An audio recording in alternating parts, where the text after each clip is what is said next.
All right, here we go. Looks like we made it live. Now, if we just don't crash the system. Should be good.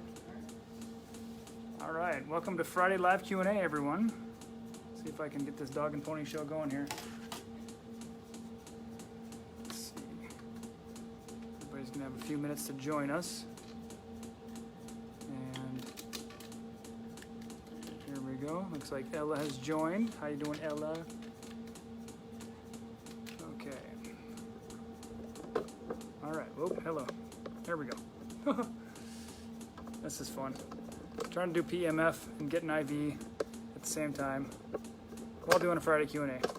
This is called multitasking.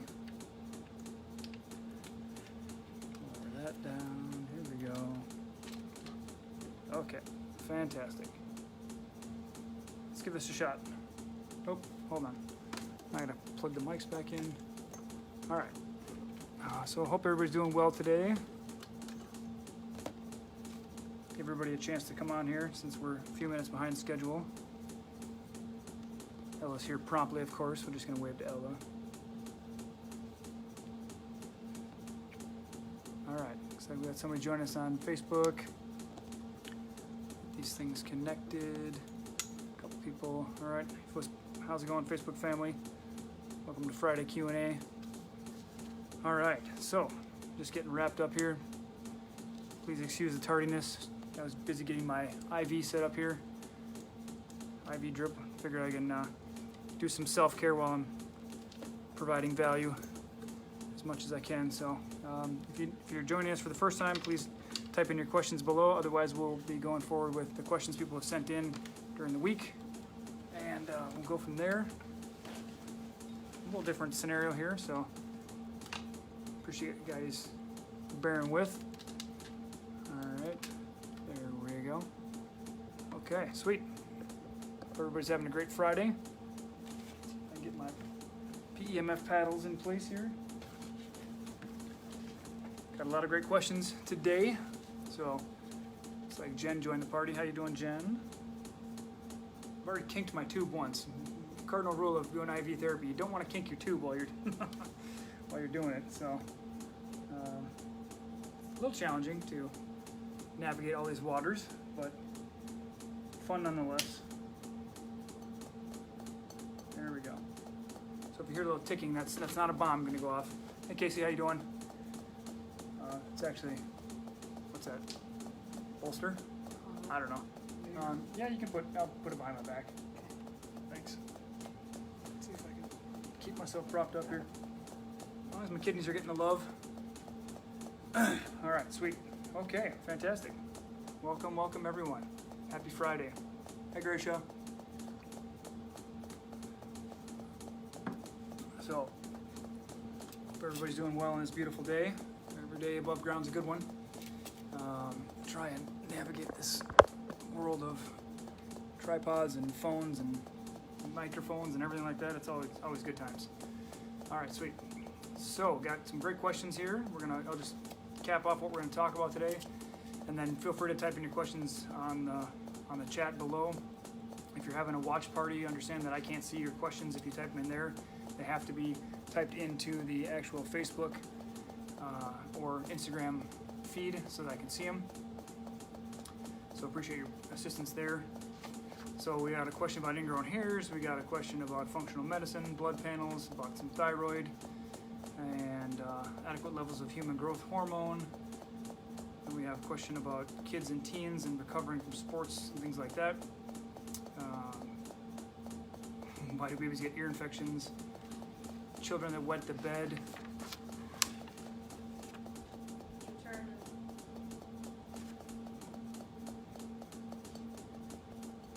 All right, Gracia, you let us know if that sounds better. Maybe see if I can turn the volume up on this thing. No. Oh, that's the wrong direction. All the way up there. Here we go. All right, Gracia, just give a thumbs up if you can still hear. There's a pulse machine going on in the background, so that I can't exactly control. I don't know if the microphone is adequately picking up the sound. If not, let me know and I'll see what I can do.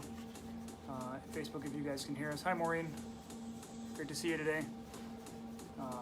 Okay, so of course you know that there are benefits to IV, otherwise I wouldn't be doing one. So we'll talk a little bit about IV therapy. And then someone wants to know about how long it takes to create a habit. I know that ladies on the team were talking about that earlier today. So we will go with that as well. All right? So let's see. Starting off the questionnaire with what's the deal with ingrown hairs? What causes them and why do instances linger for weeks? Okay, so an ingrown hair, basically you have a bunch of little pores on your skin. If you're not familiar with this, and those pores can get clogged. It can get clogged by products you put on your skin. It can get clogged by dirt. It can be an imbalance in the microbiome, the microflora on the skin, and things like that. So I'm not a big proponent of uber cleanliness, super sterile, as you can probably imagine from our previous conversations on Wednesday Wellness Minutes and stuff like that. But generally keeping your skin, cleanly per se. I mean, it's like Gracia's now on Facebook. All right, Gracia. But keeping your skin clean, keeping general hygiene is normal, right? I mean, if they can smell you from across the block, then you might want to take a shower. But other than that, I think it's perfectly acceptable. If you don't have gnarly hair, you can wash it every third day, once a week. Some women do it once a week. Obviously I don't have that issue. But if you understand that your skin needs the oils on there, you don't want to wash your oils off every day. Clean the most important parts of your body, axilla, the armpit. If you need to clean your face, your backside, your front side, things like that. Those are important. Keep those cleanly. But at the same time, if you are excessively cleaning your body, you can decrease your microbiome, make it unhealthy, and cause you to have more challenges than not. So if you get an ingrown hair, it's because a hair has grown out of a follicle and at some point got either hooked on the edge of the pore coming out and then just kept growing, or it grew out long enough and then maybe stuck into another pore, and then it keeps growing, and it penetrates a little bit, and then the body tries to cover over it. So, yes, they're a nuisance. What's up? You can't hear anything on Instagram. No? That's pretty It's weird. not even like the pulse. It's just like a... Okay. Well, I'll check it. how about that? I'll go see. I just unplugged the mic. So, who knows which one of these mics is working, not working. So, we'll see if that improves. I know it's going to be a little bit noisier because the pulse machine's in the back, but hopefully that does some remedy as far as that goes. But ingrown hairs, yes. They are caused by a hair getting caught in part of the follicle and then continuing to grow and then penetrating the rest of your skin.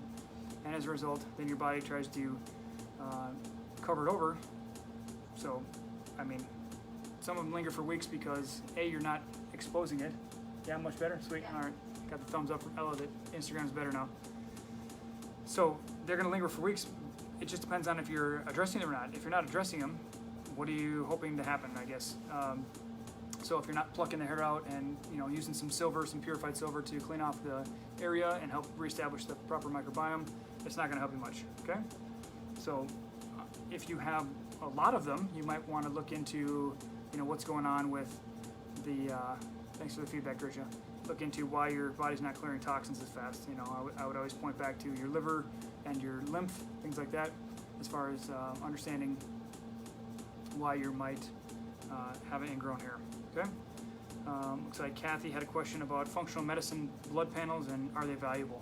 So, if you've heard me say anything about blood panels in the past, they can be beneficial. There's no question. They have a place in medicine, especially in functional medicine, because the difference between standard medical labs and functional medical labs is that the range is tighter. So if you know what a bell curve is, where the big open bell, there are marks on each edge that the middle part's the normal part, and anything outside of that's considered abnormal. Well, in our country, we have a really big, wide bell curve, which means that people that are diseased actually would normally fall outside of a functional curve. They fall on the inside, okay? So when you spread it out, you get more people in there. So basically, insurance companies pay less for the medications and the services that are provided to you because you're considered quote-unquote normal. Although you have all the symptoms and all the signs of a condition, you're still suffering, okay? So then when you understand that a functional range tightens up those bands so that more people are going to fall outside of it than inside of it, and then that's going to tell you a true indication of health. Okay, we don't have time necessarily to go into each one, you know, about thyroid or blood panels and stuff like that. I purposely choose not to commit that stuff to memory because that's something you can easily look at. So if you need more information about that, if you want us to do Friday Q&A or Wednesday Wellness Minutes on specific condition or labs and stuff like that, Kathy, let us know. But understand, yes, they do play a role. We use kinesiology in our clinic because kinesiology allows me to get real-time feedback. So you go to a doctor, a medical doctor, let's say, for example, and you say you have this condition, and they look at your labs and say, oh, look, your TSH is high. We'll just use thyroid as an example. Well, your TSH is too high, your T3 is too low, but they can't tell you why. So they'll recommend a prescription for you in the hopes that it's going to drive up your T3 and down your TSH, or your T4 up and TSH down. What you don't know is that what's your body going to react to that. So what we have the ability to do is do real-time testing to say, okay, I want the body to give me feedback in order to understand what's happening. Is it overdriving the system? Is it going to cause your body to go into TH1 or TH2 immune system? Is it going to stress you out? So we have the Sacral Command Center as far as what we use with our muscle testing system. So I can know if I'm going to recommend something to someone, I can say, is this going to affect them in an adverse way? Is it going to push them too hard? Is it going to cause them a negative reaction? Is it going to turn on part of their immune system I don't want to turn on? Stuff like that. Looks like Deb just joined the party. Hi, Deb. Hi, Deb. So understand that, yes, functional medicine blood panels do have a positive and beneficial role, but only when something seems really weird and doesn't straighten itself out, okay? So we have used them in the past. What we realized, though, is when we test the body and the body knows better what it needs and what it doesn't need and what will throw it off if you use it, then you can get the immediate real-time feedback. So that's why we lean on that more appropriately.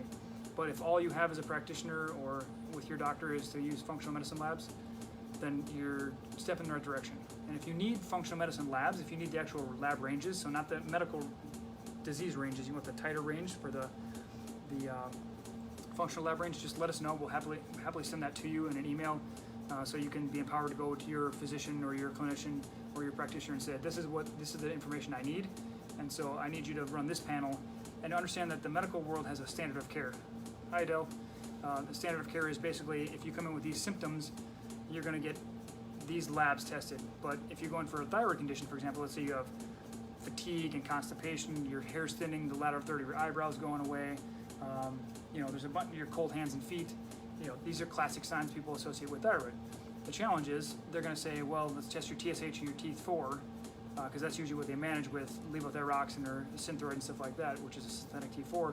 They're trying to raise that up and try to lower your TSH, but they don't take into account the free form, the free T4, free T3, and things like that are needed to understand how well your thyroid is functioning, but they also have to test the antibodies, the anti-thyroid globulin antibodies and anti-thyroid peroxidase antibodies and things like that. So you need to be more in-depth, and so if you need that information, just let us know. Deb had a puppy interruption, so she was just saying that helps. Okay, great. So yes, Kathy, to answer your question, functional medicine labs do serve a purpose, and they can play a very powerful role.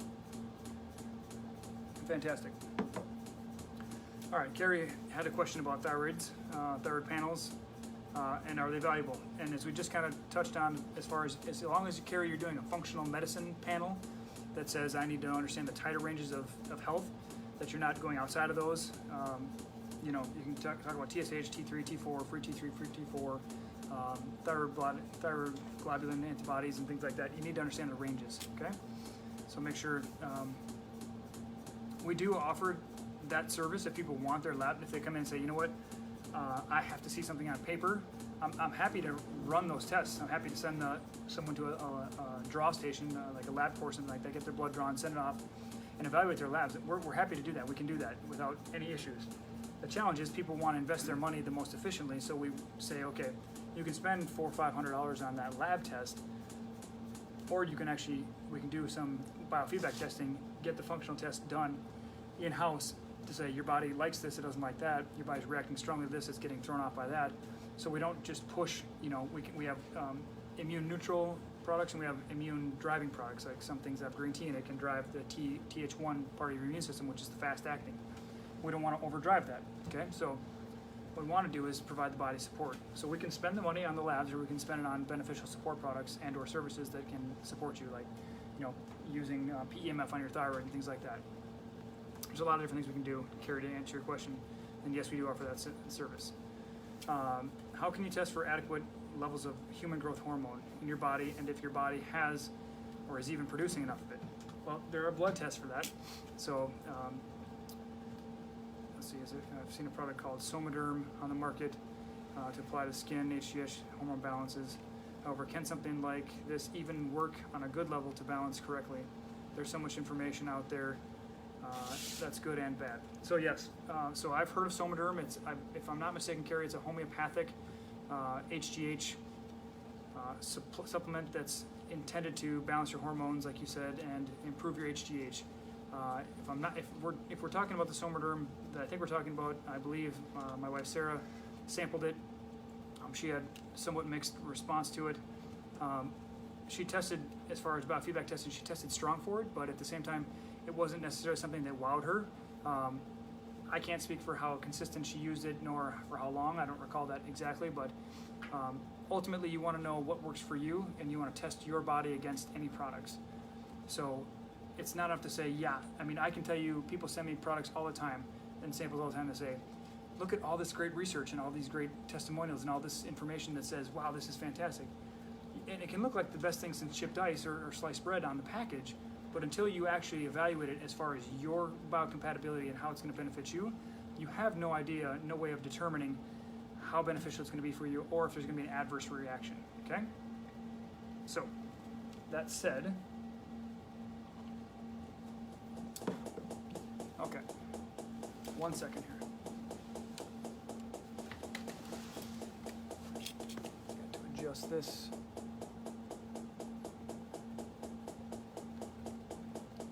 Okay.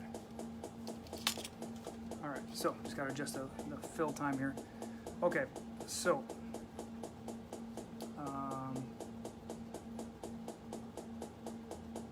all right. Give me 1 second here. I know what this thing is doing here.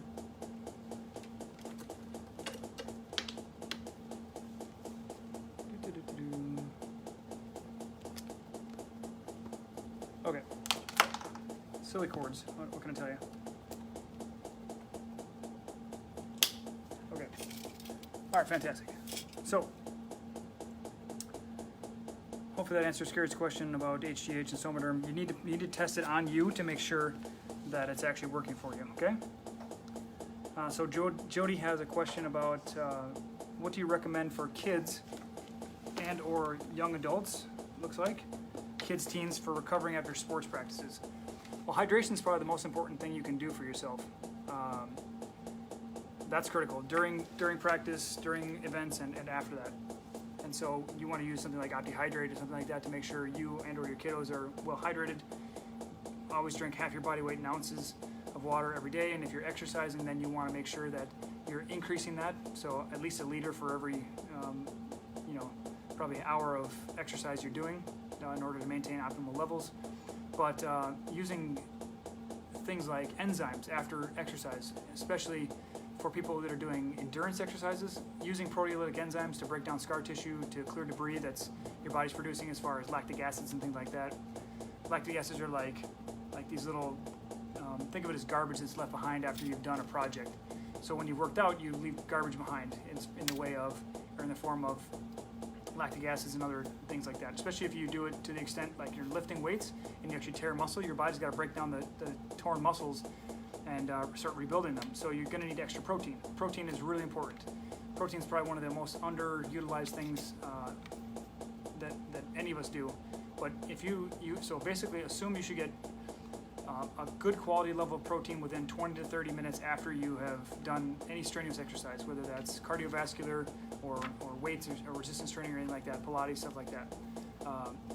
I pretty much will come in here 3-4 days a week and do PEMF in the morning, around 5 o'clock in the morning, and I make sure even after that, because it's called cellular exercise for a reason, I make sure that I have adequate protein in my system to recover, because your body is a protein machine. Like this fleshy stuff we touch here, it feels hard and firm, but it's actually just a bunch of protein molecules put together. So always honor that and get protein in your body within 20 minutes after exercise. Jody, that's a great option for you. We talked about enzymes. You can use things like creatine, L-glutamine, and things like that to help boost your recovery time. You know, soaking is great for after recoveries. You know, rest is great. It just depends on what, you know, it's really hard to describe exactly, but you know, those are basic premises. Proper hydration, proper nutrition, extra protein, I should say, is really important, as well as getting vitamins back in your system. Electrolytes are really great. So OptiHydrate's great because it has electrolytes and hydration formula in there. But you know, it's just a matter of getting your proper resources back in there, and that's going to be determined differently based on whether you are doing endurance work or if you're doing weightlifting. Okay. Definitely stay away from high sugar drinks. Basically, any Gatorade or Powerade, that's all garbage. You definitely want to stay away from Gatorade and Powerade. That stuff is not going to help you one bit. It's actually going to make your recovery slower, and it's going to make you feel pretty crummy. Okay? Next question, why do babies get ear infections? Okay, is this due to a certain vaccine or emotional trigger? So great question. So children get ear infections when their lymphatic tubes, their eustachian tubes are getting clogged and they're not draining out, okay? So if you don't know what your eustachian tube is, there's a tube from your ear that goes down to the space behind your nose, okay? And what happens is, because there's an open space behind your eardrum, that needs to be able to translate. Just think of a sound coming out of my mouth going toward a microphone, right? Well, then it comes out of your speaker and it comes through the air, and it's pushing. Air is actually a fluid, so it pushes a mechanical stress on your eardrum. So your eardrum's like a trampoline, like this. And looks like Brian and Victor joined us. How you guys doing? Your ear's like a trampoline, and when the mechanical force of the fluid hits it translates that and starts moving the malleus, the incus, and the stapes, and that turns a mechanical force into an electrical force that sends a message into your brain. Your brain then interprets that and then provides you information. So when you understand that there is a space behind your eardrum, and that's where fluid can build up, because if you have a tube that as a child is basically horizontal, it's flat, as an adult it's somewhat downgraded, downward slope. When your eustachian tube is horizontal, it doesn't drain out very well. And then if you get all, you know, snot nose, mucusy, plugged up, you got some viral stress which causes, let's say your body's going through a healing crisis and your body's producing viruses to heal itself, and then it's going to congest the liver's congested, things like that. Your lymph isn't draining out, so it's this big cascade that goes up, okay? Then you could have your teeth, a child could be teething, and that causes bacterial imbalances because you know they put everything in their mouth, and their immune systems are becoming competent, they're learning, and so it's going through a process of balancing that. Then you can have, of course, having kids can be slightly stressful on the parents, which results in there being emotional stress in the environment, which is another component of this person's question. Are ear infections due to a certain vaccine? I would say definitely not necessarily. Anything can be tied to any one thing. But if you inject the child with something and then they have a toxic reaction, or they can't clear the toxins out of the body, that can contribute to it. So a vaccine could be a contributing factor to ear infection, but certainly not necessarily the main cause. But an emotional trigger can contribute, okay? So it's not just emotions, it's not just vaccines, it's not just toxins, it's not just immune stress. All this stuff contributes to people having breakdowns in their immune system where their body goes through a healing crisis, okay? So we have, looks like Rachel joined us. How you doing, Rachel? Okay, so what else? Hope that answers your question, why do babies get ear infections? You need to make sure there's a calm environment around them, that their livers are healthy, that their microbiological balance is healthy, they're not overwhelmed by too much healing reaction, that their body's creating too many viruses, they're not getting too many things as far as an imbalance in their mouth. You know, it's just, don't worry about kids. Kids are strong, they're healthy, resilient. What I would say is the more of a calm environment you can have, the more peaceful and quiet you can have them be in as far as an environment goes, is the greatest way for them to avoid any stuff like that, okay? A child is only stressed when it feels a parent's stress, so keep that in mind. Okay. All right, so this person says, my 8-year-old daughter wets the bed. How can I help? Well, just like an ear infection, wetting the bed is going to be strongly associated or correlated with stress. So think about this. Your body has two main nervous systems, shall we say. It has the rest, protect, and digest, and it has the flight, fight, or flee. Okay, so you have the parasympathetic, which is the rest, protect, and digest. Now, rest, protect, and digest is related to bladder and bowel filling, which means your bladder filling up, your bowel filling up, and the sympathetic nervous system is related to run, fight, or flee, which is the active attack mode. Okay, so we pee or defecate when we have our sympathetic nervous system kicked in. And incidentally, an orgasm is also on the sympathetic, so you have urination, defecation, orgasm, those are on the sympathetic. And the getting to that point is the parasympathetic, where you have the bowel filling, bladder filling, and or building up to the climax, shall we say. So those are the two nervous systems. So any child that hasn't learned how to manage their body is still under a higher level of neuroemotional stress. Okay, they have a higher level of stress in their brains and their environment. And so a child who is bedwetting, their body cannot go into rest, protect, and digest enough that they maintain their bladder tone or their pelvic floor tone, and their nervous system goes into that rest, protect, and digest. That is basically how you want to understand why a person might wet themselves. You've heard the term scare the crap out of somebody. Literally, if you scared somebody bad enough, they might poop their pants or pee their pants or something like that, because their nervous system goes into that sympathetic nervous system mode, and then they defecate or pee their pants or could possibly even have an orgasm, I suppose. All things considered. Okay, so that would be why. So work on maybe not eliminating, but decreasing your child's water consumption or fluid consumption later at night, making sure they're going to bed in a calm manner, remind them that they're safe, they're loved and protected, and that you're there to make sure they're safe, loved and protected, and you're not going anywhere. Even if you have to go somewhere, you're always coming back, and things like that. Just children need reassurance all the time. You can never reassure a child too much.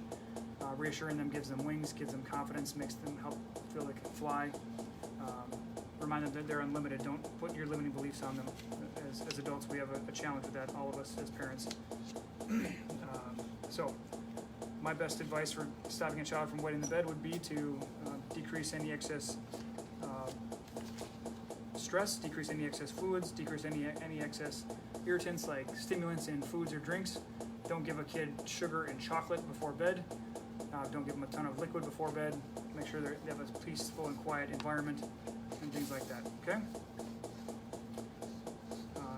Another question is, how long does it take for us to create a habit? Some people say 21 days, some people say 6 weeks.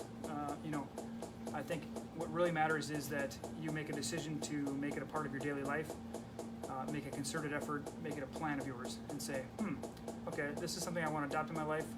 Don't think of your life as a series of diets or fads or habits. Think of it as a lifestyle. Think of it as I'm going to approach my life. Kink the tube again. I'm going to approach my life with a set of determination, a sense of determination, which allows me to integrate these things in my daily life. So whether it's 21 days or 6 weeks or whatever it is, it doesn't really matter. It's a matter of choosing to say, okay, I'm going to continue to do this every day without fail, and at first you're going to be unconsciously incompetent, then you're going to become consciously incompetent, then you're going to become consciously incompetent, then you're going to become consciously competent, and then it goes into unconscious competence, so it just becomes second nature. So that's a whole mouthful, but you might need to re-listen to that a couple times. But you're first unaware you have a problem, then you're aware you have a problem, you don't know what to do with it, then you know your problem is, you're trying to deal with it, then you become effective at working and overcoming the problem, and then it just becomes that problem is no longer an issue because you now know how to do it, is basically another way to say it. Okay? Got all that confidence in there. Got a little bit of a mouthful. All right, so that's those questions there. We have some questions about why are IVs so beneficial and will they help me feel more energized? I feel so tired all the time. So when it comes to whether you're doing IVs or a capsule or a tablet of any type of supplement or food or anything like that, you want to make sure that something's going to help you feel better and more energized and not slow you down or make you feel tired. For example, everything you put in your mouth is either giving you more energy or taking energy away from you, because if you are tired and you eat and you feel better, that means you're getting hypoglycemic. If you are not necessarily hungry, or I shouldn't say not necessarily tired, but then you eat and you feel tired afterward, that means you're insulin resistant, as a general rule of thumb. So keep that in mind when you're looking at that. So are you getting the hangries? Are you getting starved and then feeding yourself and you feel better and like, oh, but then it wears off and you feel crummy again? That's called hypoglycemic. Or the alternative, other side of that coin, is where you're basically doing okay, you eat your meal, you eat your food, and then all of a sudden you feel tired afterwards. So you get a massive insulin rush, your body's insulin resistant, and then what happens is you become tired after you eat, okay? So that's a basic way to look at something like that. You know, generally speaking, when people say they feel tired all the time, they go to bed, they may sleep 8 hours, and then they wake up and they're just crushed. They feel like I got hit by a truck. Like, I don't know what happened. I slept 8 hours, I should normally feel good, and I never feel good when I wake up. What is the problem? So that is adrenal exhaustion. That means you are burning your candle, not at both ends, but at the ends and in the middle. You've basically cut out the wax and you burn the middle wick now too. That is not a good recipe for success and enjoying life. And so what you want to do is consider going to bed at the same time, waking up at the same time, monitoring, having a journal to say, okay, this is when I feel my peak energy, this is when I feel my lowest energy, I feel good for this up until this point, and then it starts falling off. Is it after food? Is it before meals? You know, what is your pattern? Because everybody's got a pattern. When you can understand your pattern, then you can understand how you can change it. Okay, and we can help you with that process by giving you simple, effective tools you can use. Okay, so getting back to the benefits of IVs. So I'm doing what's called a liquid lift right now. Basically, it's a hydration remedy. It's got some glutathione in there, some really good, a good mixture of beneficial amino acids and minerals, which is helping hydrate me, and it's also helping boost my cells. The great thing about IVs is they go in through your blood, so your body absorbs them instantaneously, goes right to your major organs, and it doesn't have to be digested in your gut. So that's one of the main things. Like, for example, I take myself for example. I grew up, when I was younger, I had a lot of antibiotics as a kid for asthma and allergies and ear infections and stuff like that, as we talked about before. My life was not lacking stress when I was born. When I was in utero, you know, mom was depressed and had MS and stuff like that, so the system was already kind of skewed in one direction before I was born. Then I was born and tried to figure it out from there, and then had, you know, a lot of stress in life. That led to lots of illness, lots of allergies, food sensitivities, things like that. And as a result, I had compromised gut immunity from pretty much day one. I'm sure my mom was doing the best she could at the time, but needless to say, she was not on the nutrition train. I don't think my dad and my mom had any sense of what nutrition was, because I grew up eating fried bologna in the microwave and drinking Mountain Dew and Ho-Hos and Twinkies and whatever else everybody else was eating. My problem was I was trashed to start off with, so I've been trying to dig myself out of the hole ever since. So the great thing about IVs is that beneficial component of it goes right into your venous systems, go right into your system, so you don't have to digest it in your gut. You don't have to break it down in your gut and have your gut microbiome process it, and then have your gut microbiome produce things. You know, you can produce way more glutathione in your gut than you do your liver, and more serotonin in your gut than your brain. But your body, it's not necessarily where it produces it; it's where it's being used. That's the big thing. Okay.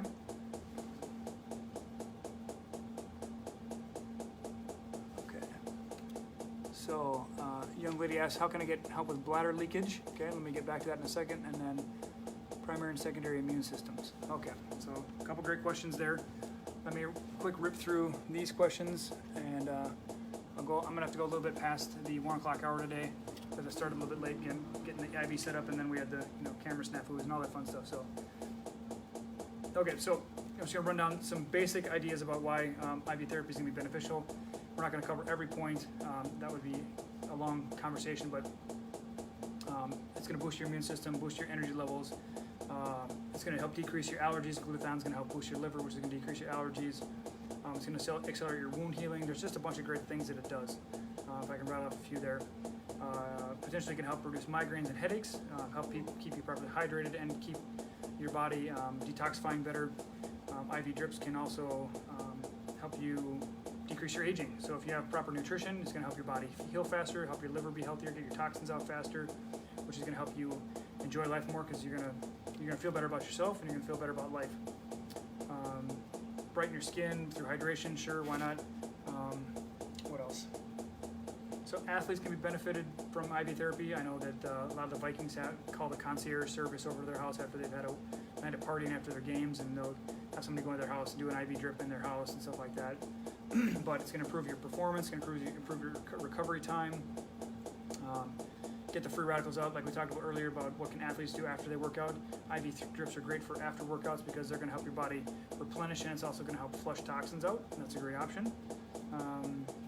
What else? So we could talk about we don't recommend doing things in excess, but if you had a hangover, you could definitely do an IV for that. Understanding the hydration levels are going to improve. You're going to get vitamins in, are going to help detoxify you and help heal your body from the damage you might have done the night before. It's going to help decrease dizziness, decrease your muscle aches, get rid of any nausea or vomiting faster. Nobody wants to endure that headache that they had after a hangover. So those are some ideas right there, just off the top of my head. You could technically benefit from IV therapy for weight loss. Basically helping your body get the vitamins and nutrients it needs. Because in order to burn fat and in order to be healthy and help your body heal, you have to have a healthy liver, you have to be well hydrated, you have to have the vitamins and cofactors needed to break down the fat molecules and the toxins that are held within that. So that can help with weight loss. Let's see what else. Basically, other than sitting here talking with you folks, I could be relaxing and meditating and doing an IV drip that way. It's going to help detoxify those toxins out of your body, help restore cognitive function. Pretty soon here I'm going to do an NAD drip, which is going to help cognitive capacities. I always like my brain to work better, so basically, help your energy levels and things like that. So there's the number of benefits are innumerable as far as how IV drips can help you and help benefit your life. So let's get back to bladder leakage. I think a young lady asked the question. So understand the bladder volume is held. The bladder is like a little sack of muscle, right? And when you go to the bathroom, you actually tell your bladder to squeeze, okay? But that pushes urine down a tube called your urethra, urethra, and then it hits if your pelvic wall is like a canopy, right? And if you bring like the pelvic floor up like this, your urethra punctures that. So in order to keep your urine back, you have to have a strong pelvic floor. So you have to have a nice strong canopy. So if your canopy is weakened and your urethra is hanging out there, and there's not enough pressure to pinch it off, shall we say, just like I've been pinching this tube off too much during this IV because I keep bending my elbow. So if I just kept my arm like that and didn't do anything, I'm a talker, like I use my body. So if I didn't keep kinking this, I'd probably be done with my IV by now. But understand the bladder needs to have that tight mesh, that tight pelvic floor. So women can have pelvic floor challenges from postpartum, like they give birth, and then they have not necessarily loosening of the pelvic floor, but it can be because your pelvic floor has to loosen in order to allow the baby to come down the vaginal canal, right? So you want to find pelvic strengthening exercises and things like that. It's really important to understand pelvic strengthening exercises are great.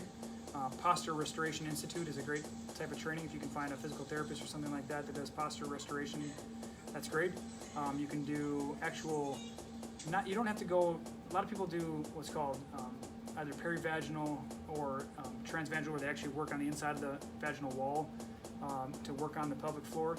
That's not necessary. You can accomplish a lot of great things not needing to go that invasive. You just work on the outside.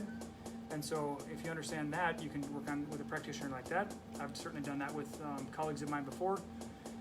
You can work on doing Kegel exercises. Those are fantastic.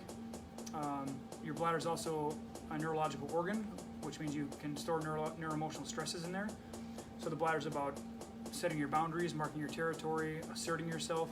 So if someone's overstepping your boundaries or you don't feel like you can assert yourself somewhere in life, that can lead to bladder leakage. Stress incontinence is another word to talk about it, where you get sneezing, coughing, or straining at the stool, where you actually pass urine unintentionally or defecate unintentionally for that matter as well. You can have bladder or bowel incontinence. So hopefully that answers your question. And then primary and secondary immune systems. Let's see who joined us here.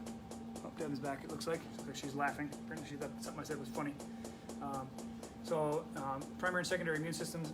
Th1 is your fast-acting immune system. So that's going to be arriving on the scene immediately when your body sounds the alarm bells. Like, let's say it's you're at the fire station, all of a sudden the alarm bells ring. That's going to be Th1 is going to be arriving to the scene, and that's going to be the fast-acting. Then you have your slower-acting, which is more like, not like a three-toed sloth that's going to, meander its way down there, but it's like a secondary support system where your body's like, okay, here we go. We need to call in our backup, right? Say the Th1 team gets to the fire and they're starting to try and put things out, and they realize, I need some reinforcements. I got to call in, engine 2. Well, let's just call that Th2 coming in as engine 2. And when they come in and each one provides a different set of support mechanisms, and as a result, each one has a different role. Okay, we could go into that at length, but that's a pretty nerdy conversation. And as long as you have basic understandings that there are certain things that overdrive your Th1, as far as foods and nutrients and supplements, stuff like that, green tea being one of them, potentially overdriving Th1, and then you have certain things that support your Th2. We'd like to see you taking all immune neutral products, that nothing really overdrives over Th1 and nothing overdrives Th2. And it looks like Zach joined us. How you doing, Zach? Zach will probably have to grab the replay of this, pal, because we're about to sign off here. But I believe our team posted last time like the minute marks as far as what we were talking about and things like that. So hopefully we're gonna manage that again. Looks like our water delivery guy's coming in, sweet. But we'll provide that again as far as the minute marks. Okay. Okay. All right. Take this last question. Deb's asking about when we imprint a homeopathic frequency onto another thing. Okay. So think of when you write with paper and pen, you're putting the ink on the paper. Now water is like a substrate. Like paper is a substrate, and when you write pen on paper, it leaves a mark on that paper. You can leave an imprint on an energetic molecule like water as well.